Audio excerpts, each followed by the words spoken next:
What's going on, DFS Trash Talkers? Hey, it's your girl Nita, bringing you another week of NFL Under the Radar Plays of the Week.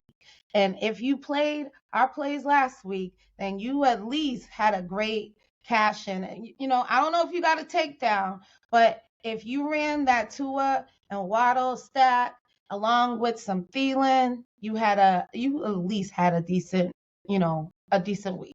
So with that being said, our boy Foreman, he didn't do what he was supposed to do. He did, get over 60 rushing yards on the ground, but still that wasn't enough. He wasn't really involved in the passing game. It's all good. Things happen, But if he was going to be involved in the passing game, he would have at least got us the floor that we were looking for. But unfortunately, he didn't, so we're going to have to move on from that. And I'm going to bring out some new fire this week. Hopefully, again, we get those GPP tournament play takedowns for y'all. Again, my plays are not for the weak at heart. I do not play cash games. So make sure you're just putting them in as MME entries or just, your single bullets, single entries, whatever floats your boat. All right. So let's kick off that first play. And our first play, as always, starts at quarterback. We're going to give it to Mr. Jordan Love. So Mr. Love is 5,800 on DraftKings, 7,800 on FanDuel.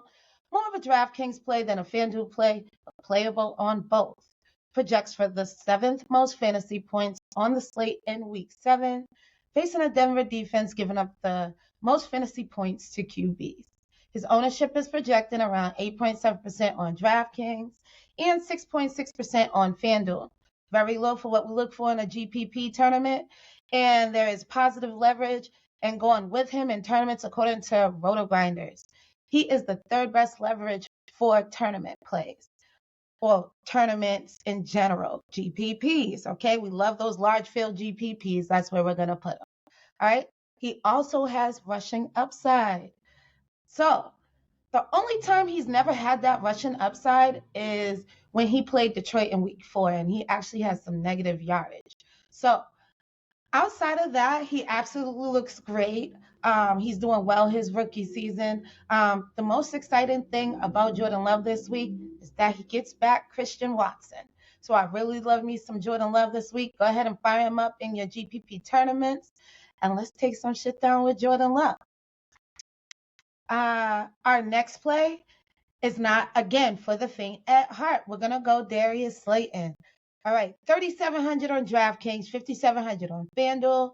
Very risky, but he has high upside play. Giants always seem to be throwing from behind no matter what, whether it's Daniel Jones or not. Throwing to his receivers. The good thing is he gets to face a Washington defense secondary that is like 28th versus wide receivers and gives up the 4th most fantasy points through the air. So if Daniel Jones plays or not, whoever it is, I hope they get it together and, Darius Slayton could have a day. I say that because I could have easily went with Wan'Dale Robinson or whomever else that is a wide receiver on the Giants, but we're looking for low tournament ownership plays.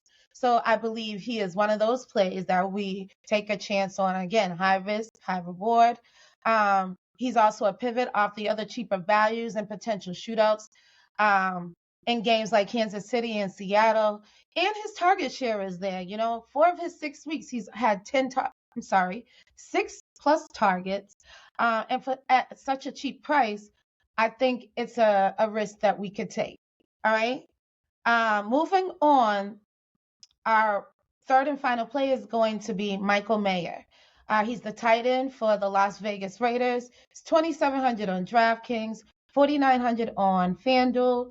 Projects for 2% ownership on DraftKings and 0.5% ownership on FanDuel. Probably more so because of his price.